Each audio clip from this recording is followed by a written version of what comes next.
उदगावमध्ये बनावट नोटांच्या रॅकेटचा पर्दाफाश। जयसिंगपूर पोलिसांची धडाकेबाज कारवाई। 68,400 रुपयांच्या बनावट नोटा जप्त। उदगाव तालुका शिरोळ।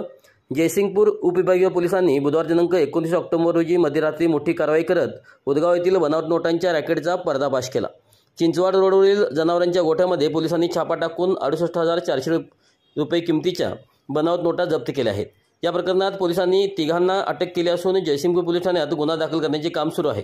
अटक केलेल्यांमध्ये साहिल रफिक मुल्लानी वय वर्ष 26 राहणार उदगाव तालुका शिरोळ जिल्हा कोल्हापूर, ओंकार बाबुराव पवार राहणार इंचलगंजी तालुका हातकणंगले सध्या राहणार दानोई तालुका शिरोळ जिल्हा कोल्हापूर, रमेश संतराम पाटील वय वर्ष 29 राहणार जुना चंदूर रोड बर्गेमळा इंचलगंजी तालुका हातकणंगले जिल्हा कोल्हापूर असे तिन्ही आरोपींचा समावेश आहे।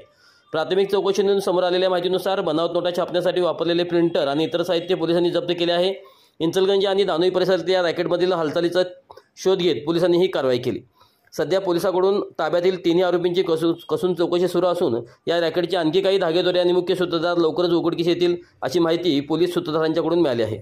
या घटनेनंतर शिरोळ तालुक्यात तसेच परिसरात मोठी खळबळ उडाली असून पुढील तपास जयसिंगपूर पोलिसांकडून होत आहे।